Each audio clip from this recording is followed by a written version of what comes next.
좋겠습니다. 이 시간 하나님 말씀 한번 보도록 하겠습니다. 누가복음 2장 25절에서 33절 말씀입니다. 신약 성경 89페이지 누가복음 2장 25절에서 33절 말씀. 우리 다 함께 일어나셔서 하나님 말씀을 우리 한 절씩 교독하도록 하겠습니다. 예루살렘에 시므온이라 하는 사람이 이 사람은 의롭고 경건하여 이스라엘의 위로를 기다리는 자라. 성령이 그 위에 계시더라.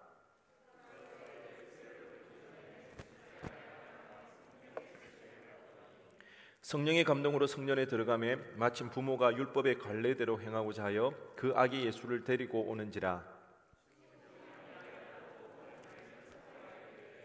주제여, 이제는 말씀하신 대로 종을 평안히 놓아 주시는도다. 이는 만민 앞에 예비하신 것이요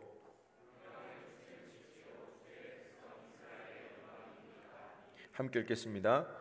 그의 부모가 그에 대한 말들을 놀랍게 여기더라. 아멘. 자리에 앉으시기 바랍니다. 오늘 눅 디미티스라는 제목으로 은혜 나누기를 원합니다. 여러분, 현재 아나운서이면서 변호사, 게다가 그의 학부 전공이 카이스트 항공우주공학을 전공한 사람이 혹시 누군지 아십니까? 현재 아나운서이면서 변호사이기까지 하고 그의 학부 전공이 카이스트 항공우주공학이었습니다. 저도 이번 주 유퀴즈를 보고 이 사람에 대해서 알았는데요. 혹시 오승훈 아나운서를 아시나요? 여러분, 오로지 한국희 목사만 알고 감사합니다. 저도 이제 유퀴즈에 나온 이 분을 보고 알았는데요. 이분이 거기서 이런 고백을 했어요. 공부 잘하는 재능을 높이 사는 세상에 태어나서 운 좋게 그 재능을 가지고 살면서 해보고 싶은 게 있을 때 늘 그에 걸맞는 결과를 얻어왔다고 그렇게 이야기를 했습니다. 과학고 출신으로 카이스트에 들어갔고요. 거기에서 이제 박사 과정을 밟는 중에 손석기 씨의 시선 집중을 보면서 아나운서가 되고 싶다는 그런 이제 꿈을 가지고 이제 해군 장교로 입대를 하게 됩니다. 그래서 그 해군 장교 3년을 보내는 동안 아나운서 시험을 준비하고 드디어 아나운서 시험을 치게 됩니다. 결과가 어떻게 됐을까요? 1차 시험에 떨어졌습니다. 그때 그 느낌을 이제 이 사람은 이렇게 이야기를 하더라고요. 그제서야 세상에서 보상을 받기가 힘든 건데 자기만 계속 보상을 받아왔구나. 조금 재수 없지 않아요? 제가 보니까 아마 그때 이 사람 일생에서 처음으로 실패라는 것을 맛봤던 것 같아요. 그러니까 공부 잘하는 재능을 굉장히 높이 사는 세상에서 그 재능을 가지고 늘 마음먹었던 일들은 그 결과를, 그 보상을 받아왔던 사람입니다. 그런데 뭐 거기에 굴하지 않았겠죠. 이듬해에 MBC 옛날 일요일 일밤이라고 혹시 아시나요? 저도 잘 모르는데 일밤에서 신입사원이라는 그 프로그램을 진행했는데 그 MBC 공개 오디션 프로그램입니다. 거기에 이제 아나운서를 공개적으로 선발하는 그 프로그램, 예능 같은 그 프로그램을 진행을 했는데요. 거기 출신이 그 유명한 장성규 아나운서 있죠. 이분도 거기 이제 출신이라고 하더라고요. 그런데 거기에 지원을 한 사람들이 무려 5,509명이라고 합니다. 5,509대 1의 경쟁률을 뚫고 차라리 1차 시험에 합격을 하지, 5,509대 1의 그 경쟁률을 뚫고 최종 3인에 발탁이 되어서 아나운서가 되었습니다. 이분이 이제 굉장히 세간의 화제가 되었던 그 장면이 있는데요. 아마 올해 6월에 있었던 누리호 발사 있잖아요. 그 누리호 발사하는 그 중계하는 과정 가운데 이분이 생방송을 하면서 설명을 했던가 봅니다. 저는 보지를 못해서 모르겠는데요.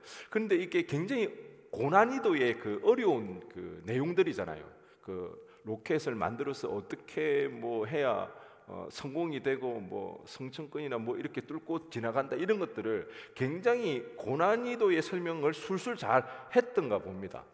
그러면서 사람들에게 굉장히 관심을 받게 되고, 그러면서 덩달아 이 사람의 스펙도 사람들에게 재미있는 화제가 되었는데요. 그때 달린 댓글을 보면 뭐 이런 거였습니다. 혹시 카이스트 문창가 나왔냐고. 그 정도는 이제 아나운서를 하면서도 이 항공우주공학에 대해서 이제 해박한 지식을 가지고 있으니까 그렇게 했고, 뭐 오늘만 기다린 사람 같다, 이제 그런 댓글들이 있었는데요. 공부 잘하는 머리를 타고났을 뿐만 아니라 또 굉장히 열심히 했던 것 같습니다. 이분이 여기서 끝난 게 아닙니다. 아나운서가 되고 싶었던 이유가 어디에 있었다 그랬죠? 그 항공우주공학 박사 과정을 밟고 있는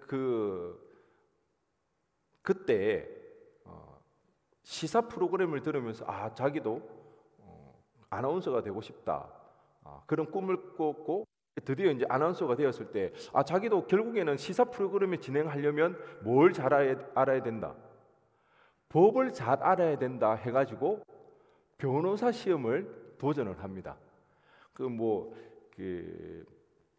법학대학을 들어갔겠죠. 그래서 휴직 2년을 하고 아침 9시부터 밤 12시 반까지 밥 먹는 시간 빼고 꼬박 15시간을 공부를 했다고 합니다. 그래서 결국 그 2년 휴직 2년 낸 그 시간 안에 변호사 시험에 합격을 했습니다. 약간 우리하고는 결이 좀 다르죠. 저 세상 사람 같은 그런 느낌. 이 사람이 특이한 거는요, 스트레스를 받으면, 여러분 스트레스 받으면 뭐 하세요? 우리는 뭐 넷플릭스나 오늘 재벌집 마지막 회인가요? 형씨가 괜히 재밌다고 해가지고 제가 그거 본다고 지금 뭐 그런 거 풀잖아요. 뭐 맛집 가고. 근데 이 사람은 스트레스 받으면 수학 정석 있죠. 그 정석을 몇 시간이고 푼대요. 아무 생각 없이 그 정석을 이렇게 수학 문제를 풀고 있으면 스트레스가 풀린다고 좀 짜증나죠. 그리고는 요즘은 이제 변호사가 됐으니까 이제는 스트레스 받으면 헌법책을 그렇게 본답니다. 헌법책을 그렇게 보고 있으면 스트레스가 풀린다는, 우리와는 다른 세상에 살고 있는 이 사람의 이야기를 들으면서 잠깐 제 마음 가운데 스쳐 지나갔던 마음은 부러움과 동시에 박탈감. 뭐지 저 사람은?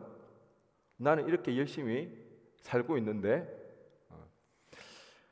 우리 같은 사람은 그러면 어떻게 살아가야 되는가? 평범한 우리 같은 사람은 과연 그러면 삶의 어떤 목적을 가지고 살아야 되는가? 나름 열심히 산다고 사는데 무던히도 애를 쓰고 치열하게 살지만 우리가 원하는 그 결과물을 얻기가 참 쉽지 않은 우리와 같은 사람들은 가면 도대체 어떤 의미를 가지고 이 세상을 살아가야 되는가? 그런 이제 질문이 들었습니다. 우리가 잘 아는 그 희곡이 있죠. 피터 셰프의 아마데우스라는 그 실존 인물을 대상으로 해서 썼던 그 희곡 아마데우스. 모차르트와 누구죠? 살리엘리. 모차르트는 우리가 잘 알다시피 타고난 천재잖아요. 엄청난 천재적인 재능을 가지고 태어났기 때문에 그가 썼던 그 음악들은 당시에 굉장히 화제가 되어졌고 정말 다른 어떤 작품과도 비교될 수 없는 그런 뛰어난 곡을 만들어냈죠. 근데 사실 살리엘리 역시도 당시에 굉장히 유명한 작곡가였습니다. 궁중 작곡가로서 이미 정평이 나 있었습니다. 권력과 부를 가지고 있었던, 소유했던. 그런데 누구보다도 살리엘은 자신은 알았죠. 자신이 원하고 자신이 기대하는 자신의 마음에 맞는 그런 작품은 자기에게서 나오지 않더라는 거죠. 그리고 가장 불행한 것은 살리엘은 자신 스스로는 그런 작품을 만들지 못하지만 누구보다도 너무나도 명백하고 정확하게 모차르트의 작품이 얼마나 대단한지를 볼 수 있는 안목, 들을 수 있는 귀는 살리엘리가 가지고 있더라는 것입니다. 그러니까 살리엘리의 그 삶이 어땠을까요? 이미 그는 부와 권력을 가지고 있습니다. 명성을 얻었습니다. 그럼에도 불구하고 그는 늘 모차르트라는 그 사람에 대해서 열등감 가운데 가야 되는 거죠. 자기 작품을 아무리 애를 쓰고 노력해도 자기 마음에 드는, 자기 마음에 그럼 이 정도면 괜찮다, 그런 작품이 자기에게서 나오지 않는다는 것, 누구보다도 그 살리에르는 잘 알았던 거죠. 그렇지만 살리에르가 쉽게 포기하지 않았습니다. 그가 하나님 앞에 기도하면서 무던히도 애를 쓰고 노력을 하였지만 살리에르의 그 한계가 너무나도 명백했습니다. 결국 그는 하나님 앞에 이렇게 이야기를 하게 되는데요. 그 희곡에 나오는 장면입니다. 지금부터 그러니까 당신과, 여기서 당신은 하나님입니다. 당신과 저는 원수지간입니다. 그토록 당신을 갈구했는데도 끝내 내 안에 들어와 주시지 않았고 번번이 내 수고를 물거품으로 만들어 버렸습니다. 당신은 편파적이라는, 결국에는 그 재능을 누구에게? 모차르트에게 그렇게 주었던, 그리고 자기에는 그런 재능을 주지 않았다는, 거기에서 편파적이라고 여겼겠죠. 편파적이고 부당하며 불친절합니다. 그가 그토록 애를 쓰고 그리고 하나님 앞에 간절히 기도했지만 여전히 응답 없는 그 하나님에 대해서 불친절하다고 그는 이렇게 고백을 하는 거죠. 사실 살리에는 우리와 비교해 봤을 때 그는 성공한 인생입니다. 궁중 작곡가로서 누구나 아는 당대 최고의 반열에 올랐지만 천재적인 작품 재능은 없기 때문에 자기 마음에 드는 그런 작품을 만들지 못했던 거지, 그가 결코 불행한 인생은 아니었거든요. 그럼에도 불구하고 그가 누릴 수 있었던 그 부와 명예, 그가 얼마든지 행복하게 살아갈 수 있는 그 조건들을 살리지 못하고 그는 남은 여생을 모차르트를 무너뜨리는 그 일에 희생하며 살아갔다. 어떻게 보면 굉장히 안타깝죠. 왜 살리에르는 그 자기에게 이미 주어진 그 가지고 있는 것에 감사하고 만족하며 살지 못했을까요?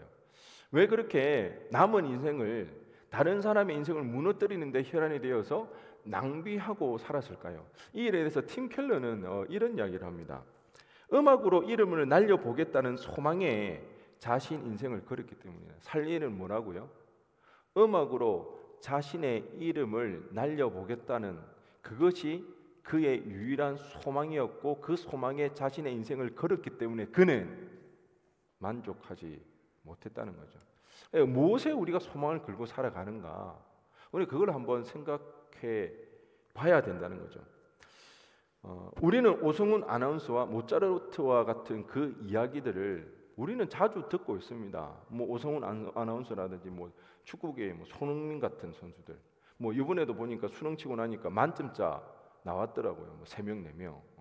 맨날 걔들 인터뷰하면 늘 대답은 똑같아요. 학교 공부 열심히 하고 문제집 열심히 풀고 교과서 위주로 공부했다는 거. 그렇게 안 하는 사람 있나요? 공부도 재능인 것 같아요. 그런데 그런 사람은 손에 꼽힌다는 거죠. 그런데 그런 사람들이 다 나쁜 사람이냐, 악하냐? 아니요. 그들도 굉장히 건전한 사고의식을 가지고 그들도 세상을 보다 더 올바르게 정의롭게 구현해내기 위해서 자신들의 재능을 사용합니다. 그래서 그들은요, 선한 영향력을 끼치면서 많은 사람들에게 환호를 받으며 많은 사람들의 박수를 받으며 부러움을 사는 그런 인생을 살아가게 되는 것을 우리는 너무나도 자주 접하게 됩니다. 여러분, 그런 사람들을 여러분이 보게 될 때, 그런 사람들을 접하게 될 때, 그런 사람들의 이야기를 들었을 때 여러분들은 어떤 반응을 보이십니까? 그냥 무시합니까?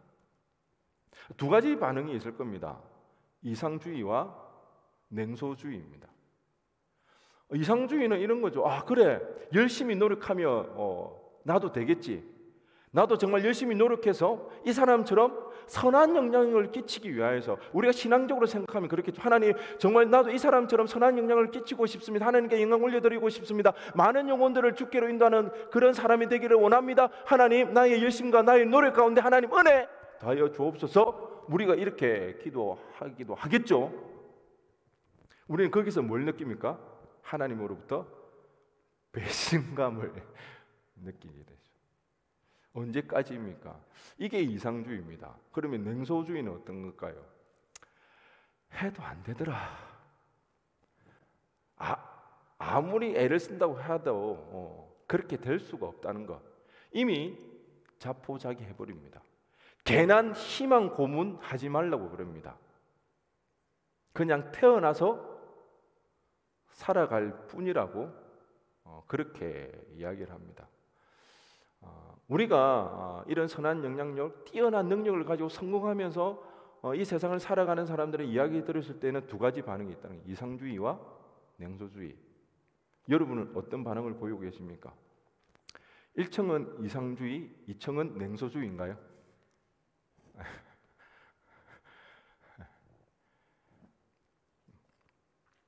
여러분, 이게 오늘날의 시대 정신입니다. 꼭 성공해야 선한 영향을 끼칠 수 있다는 것. 우리는 여기에 심취하에 있고요. 그렇게 못하니까 우리는 어떻게 하나요? 다 냉소주의에 빠져버린다는 거예요. 우리가 이 두 갈래 길에 다 빠져 있다면 오늘 우리는 우리가 보았던 시몬의 삶을 통하여서 제3의 길을 발견해야 한다는 것입니다. 어떻게 보면 우리 대부분은 오승훈 아나운서도 아니고 모차르트도 아니고 손흥민도 아닌 시몬과 같은 여기 있는 대부분은 그런 평범한 삶 가운데 우리의 부르심을 받았다는 것입니다. 그렇지만 그 평범한 삶이 결코 가치 없거나 아무런 영향력을 끼치지 못하는 그런 인생이 결코 아니라는 것을 시몬은 오늘 우리에게 보여주고 있다는 것입니다. 그 중심에는 예수님의 탄생이 있습니다. 시몬의 인생 보잘것없고 어떻게 보면 낭비한 인생 같은 그 인생에도 얼마든지 가치 있고 하나님께 영광 돌릴 수 있는 쓰임받는 인생이 될 수 있다는 한 가지 이유는 그 중심에 시몬의 삶의 중심에 누가 있더라? 예수 그리스도의 탄생이 있더라. 우리는 이 부분을 기억해야 됩니다. 알아야 된다는 거죠. 성공해서 선한 영향을 끼치거나 아니면 냉소적으로 우리의 인생을 낭비하며 살아가는 그런 인생이 아니라 시몬이 걸어갔던 그 제3의 길, 평범하기 그지없는 시몬과 우리가 걸어가야 할 길이 그 길이 아닌가. 눅크 디미티스는 라틴어입니다. 그 눅크라는 말은 그 이제라는 뜻입니다. 디미티스는 주님이란 뜻입니다. 오늘 우리가 보았던 그 성경 본문 가운데 시몬이 예수님을 안고 했던 찬송시가 있습니다. 그 찬송시 29절의 첫 구절이 주제여 이제는, 이것이 바로 눅크 디미티스입니다. 그리고 거기서 사람들은 눅크 디미티스를 통해서 보통 이렇게 이해를 합니다. 주제 이제는 주의 종을 평안히 놓아주소서, 평안히 가게 하소서.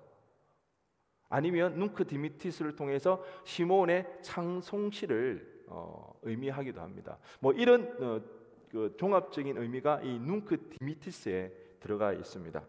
쉽게 말해서 시몬이 아기 예수를 보고 아기 예수를 안으면서 눅크 디미티스 했던 의미는 이제 죽어도 여한이 없다, 이런 의미입니다. 그 나이 들어 늙은 그 시몬이 아기 예수를 안았을 때 그는 이제 더 이상 소원이 없다는 것입니다. 죽어도 여한이 없다, 나는 살 만큼 살았다는 그 고백이 바로 눅크 디미티스입니다. 여러분, 오늘 이 본문의 상황을 한번 상상해 보기를 원하는데요. 성전 중심부에는요 엘리트 제사장들이 있습니다. 그리고 거기에는 토라를 굉장히 열띠게 토론하고 있는 바리새파 사람들이 있습니다. 하지만 오늘 아기 예수님을 안고 정결 예식을 하기 위해서 성전에 들어갔던 요셉과 마리아는 그 성전 중심부에 들어갈 수가 없었습니다. 왜요? 갈릴리 지역에 가난한 소장농이 들어온 것에 대해서 아무도 관심 가지는 사람이 없었기 때문입니다. 예루살렘의 성전에는 늘 사람들로 붐비었습니다. 그 오고 가는 많은 사람들 중에 갈릴리에서 온 이 가난한 소작농에 대해서 관심 가지는 사람은 없더라는 것입니다. 너무 가난했어요. 정결 예식 때 제물로 드려야 할 양을 구매하지도 못했습니다. 요셉과 마리아는 가난한 사람들을 위해서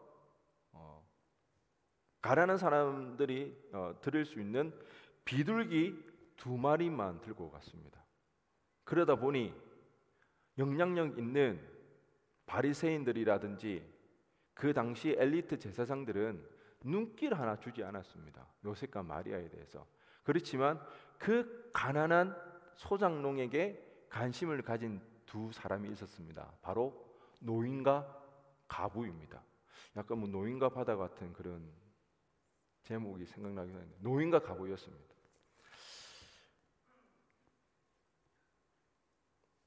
그들의 삶은 이 시몬도요, 유대인의 삶에 있어서 성전 중심에 들어가지 못하는, 그러니까 오늘 이 장면을 우리가 바라볼 때에 그들은 요셉과 마리아 그리고 이 시몬과 그 가부는요, 성전 중심부에 들어가지 못하는 주변부에 머물 수밖에 없는 그런 사람들이었다는 거죠. 한마디로 영향력 없는, 어찌 보면 평범하디 평범한, 아니 보잘것없는 그 사람들 무리였다는 거죠. 시몬은요, 유대 사회에서 늘 주변부에 머물 수밖에 없는 그런 사람이었다는 것입니다. 그럼에도 불구하고 시몬이 평생 놓치지 않았던 꿈, 그것은 바로 메시아, 그 메시아에 대한 소망을 시몬은 가지고 있었다는 것입니다. 물론 그 소망을 가지고 살아가는 것이 만만치가 않았습니다. 늘 행복할 수만은 없었습니다. 누구나가 행복할 만한, 누구나가 부러워할 만한 그런 인생은 또한 아니었습니다. 어떻게 보면 늘 포기하고 싶은, 자신의 인생을 부정하고 싶은 그런 험난한 삶이 시몬의 삶이었는지도 모릅니다. 그럼에도 불구하고 시몬은요, 자기가 가지고 있는 이 소망이 얼마나 중요한지, 얼마나 가치 있는 일인지, 얼마나 소중한 일이었는지를 누구보다도 그는 잘 알았더라는 것입니다. 그러기에 그는 이 꿈을, 이 소망을 절대 포기하지 않았습니다. 그 소망을 그가 품고 살아갈 때에 하나님께서 시몬의 그 꿈을 지지해 주었습니다. 제가 지난번 설교 때 그런 이야기 한번 했는데요, 참 재미있는 것은 예루살렘 성전은 언제든지 사람들로 붐비는데 그 바리새인들도, 그 영향력 있는 엘리트 제사장들도 전혀 관심을 가지지 않은 이 요셉과 마리아, 그 아기 예수에 대해서 어떻게 가부와 노인은 관심을 가지게 되었을까?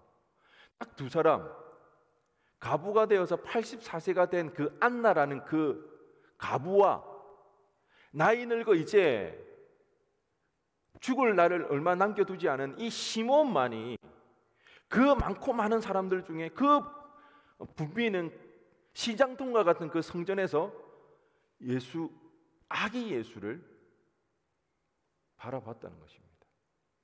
오늘 본문은 그 이야기를 해주고 있습니다.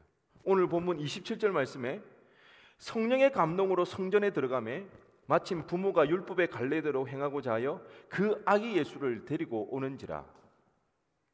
시몬이 아기 예수를 발견할 수 있었던 것은 뭐라고 이야기하고 있나요? 성령의 감동되었습니다. 그가 성전 밖에 있다가 성령의 감동이 되어서 성전 안에 들어가서 예수님을 발견하게 되었다는 것입니다. 여러분, 시몬 결코 혼자가 아니었습니다. 비록 세상은 그를 알아주지 않는다 할지라도, 세상의 그 주목을 끌거나 세상 사람들의 부러움을 살 만한 그런 인생은 아니라 할지라도 누구는요, 하나님은 그를 기억하고 있다는 것입니다. 그가 어떤 소망을 가지고 어떤 꿈을 꾸느냐에 따라서 하나님이 주목하시고 하나님이 함께 하시는 그런 인생이 되더라는 것입니다.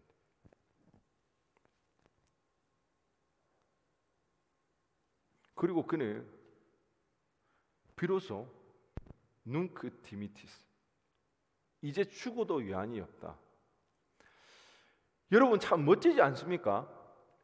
여러분 인생 마지막 때에 눅크 디미티스 할 수 있는 그런 인생을 산다면 그것만큼 값진 인생이 어디 있겠습니까? 여러분의 인생의 마지막에서 나는 눅크 디미티스 고백할 수 있다라고 자신할 수 있습니까?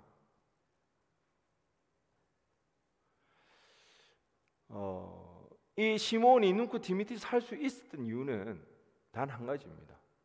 예수님입니다. 그가 예수님을 기다렸고 예수님을 소망하였고 그 기다렸던 그 소망, 그 예수님을 통해서 결국 그의 말을 통해서 그 고백을 통해서 그 아기 예수가 누구라는 것, 하나님 보내신 구원자 메시아라는 것을 그 시몬의 입을 통해서 증거하게 되어지는 놀라운 일들을 경험하게 되더라는 것입니다. 그러기에 그는 이제 죽어도 여한이 없다고, 예수님이 그런 분이시라는 것입니다.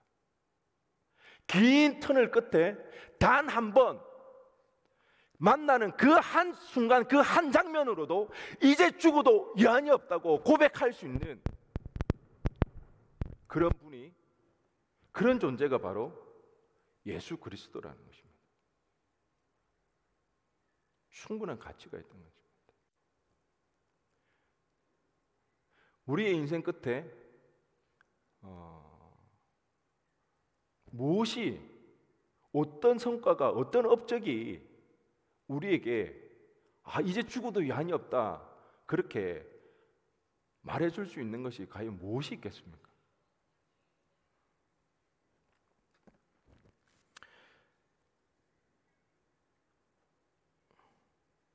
여러분 우리가 잘 기억해야 하는 건 그겁니다. 시대 정신에 우리는 사로잡혀서 착각하면 안 된다는 거죠. 우리의 믿음의 생활에 있어서도, 우리의 신앙 생활에 있어서도 성공해야 돼서, 유명해져서 그렇게 선한 영향력을 끼치는 것, 뭔가 눈에 보이는 변화를 일으키고 사람들에게 많은 영향력을 끼치는 꼭 그런 인생이 되어야만 하나님 앞에 쓰임받고 성공한 인생이라는 것, 그것이 우리의 성공한 믿음의 길이라는 것. 우리는 이런 착각 속에, 이 시대 정신에 속아 살아가면 안 되더라는 것입니다. 여러분 시몬을 통해서 변화된 사람이 있나요? 시몬을 통해서 변화된 질서나 사회의 모습이 있나요? 시몬을 통해서 한 일은 아무것도 없습니다. 그냥 아기 예수를 보고 뭐 한 것밖에 없습니까? 찬양한 것밖에 없습니다. 그것도 몇 번요? 그의 평생에 딱 한 번입니다. 그는 이 한순간을 위해서 평생을 기다려왔던 것입니다. 여러분, 저는 시몬을 보면서 저는 이렇게 고백하고 저 또한 이렇게 되기를 소원합니다. 하나님 앞에 그렇게 기도하는 거죠. 하나님, 제 평생에 하나님 앞에 딱 한 번 쓰임 받을 수만 있다면 그 한순간을 위해서 내가 오늘도 치열하게 준비하며 치열하게 살아가겠습니다. 그렇게 한번 쓰임만 받을 수 있다면, 그 한순간이라도 하나님 앞에 쓰임받는 종이 된다면 그 시간을 위해서 나는 오늘도 주님 앞에 믿음으로 구별되게 치열하게 이 믿음의 길을 걸어가겠습니다. 저는 하나님 앞에 이렇게 고백을 하게 됩니다. 그렇게 한 번만이라도 쓰임 받을 수가 있다면. 그리고 저는 그 끝에서 이렇게 고백하고 싶습니다. 누가복음 17장 10절 말씀에 이와 같이 너희도 명령받은 것을 다 행한 후에 이르기를 우리는 무익한 종이라 우리가 하여야 할 일을 한 것뿐이라 할지니라. 아멘. 우리는 무익한 종입니다. 이 무익한 종이 내 평생 준비해서 딱 한 번 하나님 앞에 사용되어진다면, 쓰임 받는다면 그것만큼 영광스러운 일이 없더라는 것입니다. 그럼에도 불구하고 우리는 하나님 앞에 고백할 수 있는 것은, 하나님, 저는 무익한 종입니다. 내가 해야 할 일을 한 것뿐입니다. 그런 인생을 살 수 있다면, 그런 인생을 살 수만 있다면 그렇게 살기를 원합니다. 여러분, 모차르트, 손흥민, 오승훈 같은 그런 사람들이 물론 그렇게 살면 좋죠. 근데 한번 주변을 돌아보시기 바랍니다. 그렇게 성공해서 선한 영향을 끼치는 사람이 너무 드물다는 것입니다. 손에 꼽히더라는 것입니다. 왜 우리는 그렇게 살아야만 성공한 인생이고 선한 영향력을 끼칠 수 있다고 그렇게 생각을 하는지, 그게 아니면 다 실패하는 인생이고 의미 없는 인생이고 냉소주의에 빠져서 살아가는, 우리는 이 시대의 정신에서 벗어나야 된다는 것입니다.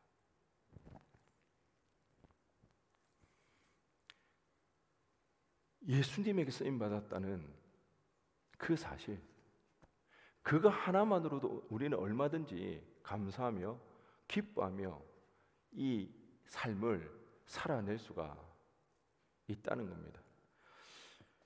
이렇게 평범한 삶 속에서 하나님께 기억되며 성경의 한 페이지를 장식했던 이 시몬의 삶은요, 그렇다고 해서 마냥 기다리기만 했던 그런 삶은 아니더라는 것입니다. 우리가 오늘 읽었던 본문에 보면 아기 예수님을 안고 그가 막 고백하는 장면이 나오죠. 흔히들 시몬의 찬송시를 이렇게 이야기합니다. 초대교회 문헌, 발견된 문헌 중에서 가장 감동적인 내용이라는 것입니다. 우리는 그렇게 감동이 잘 안 되죠. 그런데 초대교회에서 발견된 그 당시의 문헌들 중에 가장 감동적인 부분이라는 것입니다. 그가 막 감격스러워 이렇게 고백한 시의 내용이라는 거죠. 여러분, 이 감동적인 시가 어떻게 작성되어졌을까요? 아기 예수님을 안고 즉흥적으로 그가 고백을 했겠죠. 그런데 참 글을 쓴다는 게 참 만만치가 않습니다. 쉬운 일이 아니거든요. 얼마 전에 한 지체가 학교에서 주최한 시 공모전에 시를 이렇게 자기도 공부한다고 막 이렇게 아이디어를 구하고 막 그러더라고요. 그런데 거기서는 조건이 참 희한했는데 5줄 이상 넘어가면 안 된대요. 짧고 심플하게 빡 이렇게 해야 되는가 봐요. 그래서 자기가 쓴 거를 내가 보았는데 도대체 이게 그 내용이 뭔지는 궁금하다면 형식이한테 한번 물어보시기 바랍니다. 뭐 그런 게 사실 시라는 게, 글이라는 게 이렇게 쉽게 이렇게 쓸 수 있는 내용들이 아니거든요. 그런데 이 시몬은 아기 예수님을 안고 즉흥적으로 지었는데 굉장히 감동적인 찬송시를 지었다는 거죠.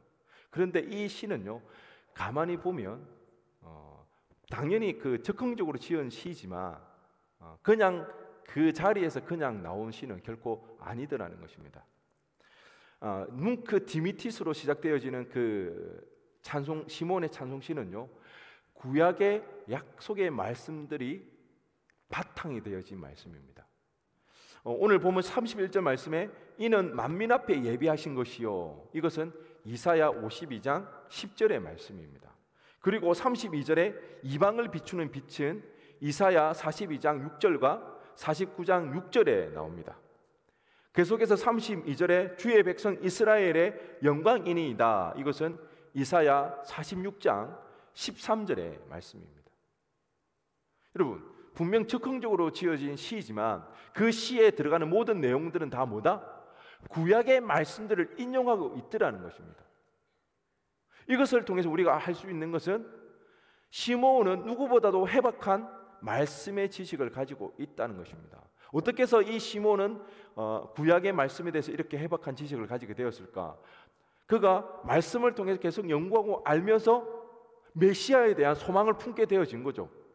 메시아가 오실 것이라는, 그 메시아가 오셔서 어떤 일을 베풀어 주실 것인가에 대해서 그는 알게 되었고, 그것이 이 사람의 마음을 사로잡았던 것입니다. 그리고 그는 그 소망을 붙잡은 거죠. 그리고 그의 인생을 걸었습니다. 그 소망에. 하지만 어떤가요? 기다리고 또 기다려도 그 메시아가 나타나지 않을 때 포기하고 싶고 하나님 앞에 원망이 들고 의심이 들 때마다 그는 뭘 했을까요? 또다시 그는 말씀으로 돌아갔더라는 것입니다.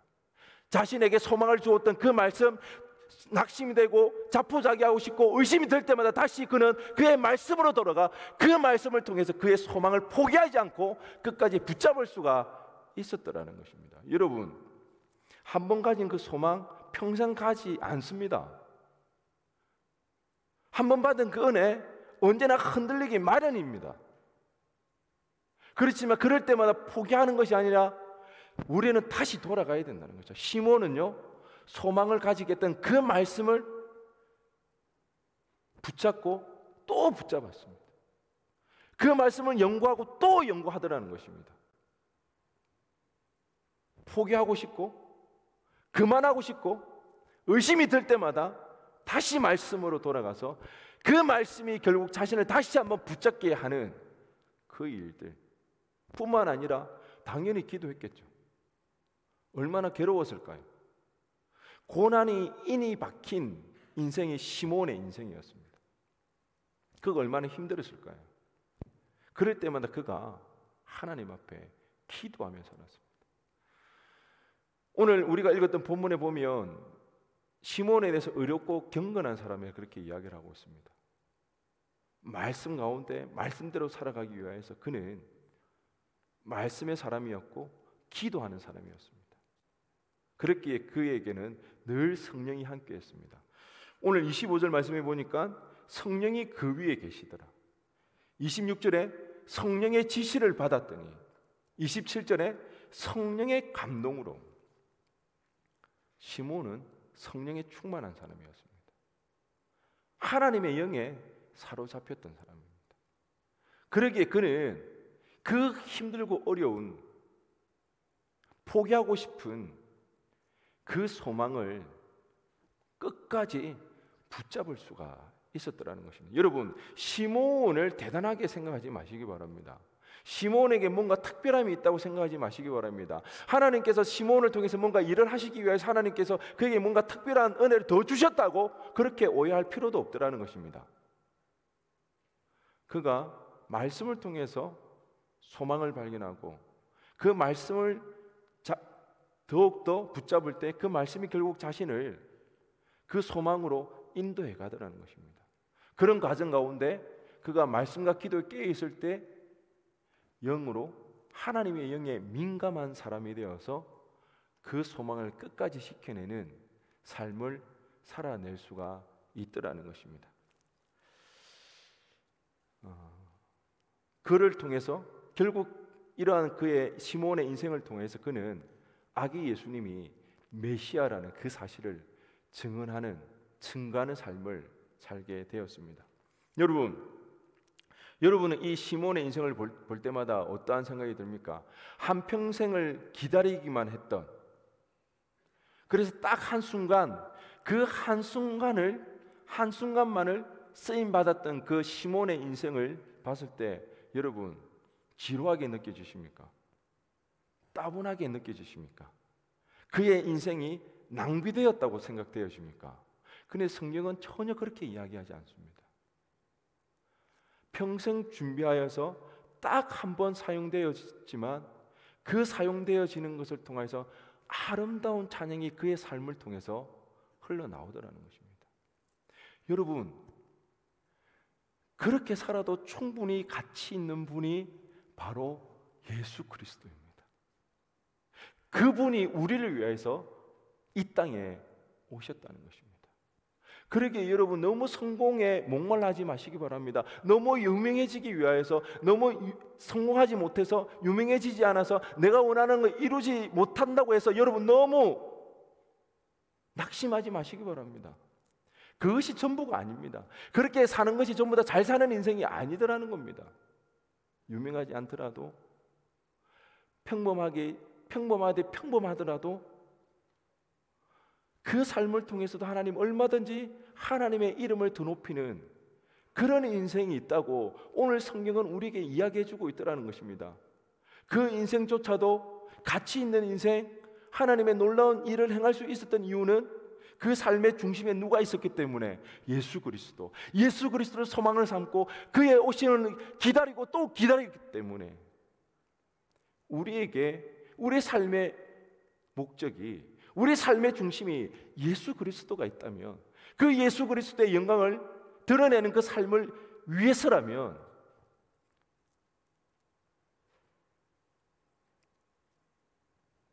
우리는 성공하지 않아도 괜찮습니다.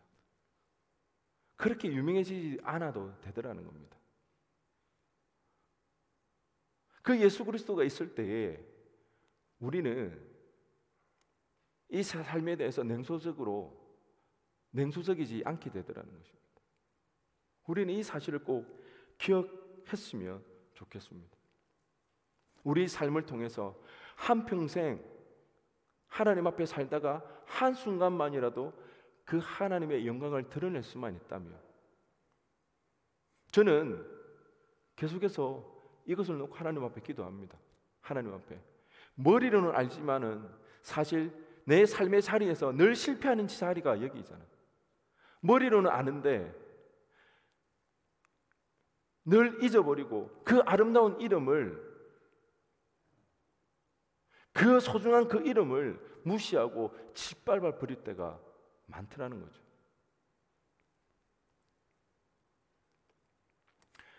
여러분, 우리가 너무 힘들고 어려울 때 우리는 하나님 앞에 살려달라고 그렇게 기도를 합니다. 그럴 때 우리는 살려달라고 기도하면 안 됩니다. 그때 우리는 어떻게 해야 됩니까? 죽어야 됩니다. 끝까지 죽어야 됩니다. 더 이상 의지하지 할 것이 없고 더 이상 이 세상에 소망을 둘 데가 없는 그 지점까지 우리는 내려가야 됩니다. 그제서야 비로소 예수 그리스도만이 내 소망이 되어집니다. 왜 예수님만이 우리의 소망이 안 되는 줄 아십니까? 우리 삶에 소망할 것이 너무 많더라는 겁니다. 여전히 우리는 남겨두고 있잖아요. 내가 기댈 것, 내가 소망할 것. 그래서 우리가 힘들고 어려우면 하나님 앞에 기도하잖아요. 살려달라고. 아니요, 그때 우리는 더 죽어야 된다는 거예요. 더 이상 내가 소망하고 기댈 것이 없는 그 지점까지 내려갔을 때에 우리는 오로지 주님만이 우리의 소망이 되더라는 것입니다.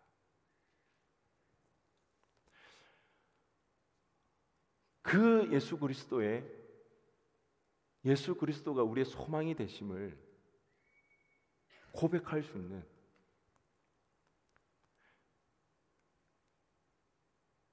그 주님을 우리의 소망으로 삼기에 충분하다는 그 사실을 다시 한번 기억하며 결단하며 나갈 수 있는 이 성탄의 계절이 되었으면 좋겠습니다.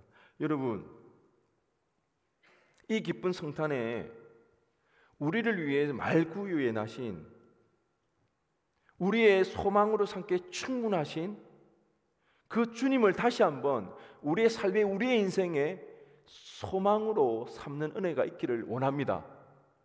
그래서 오늘 우리에게 주어진 때로는 따분하고 때로는 지루하고 때로는 힘겹다 할지라도 주님만을 우리의 삶의 소망으로 삼고 이 믿음의 길을 걸어갔을 때에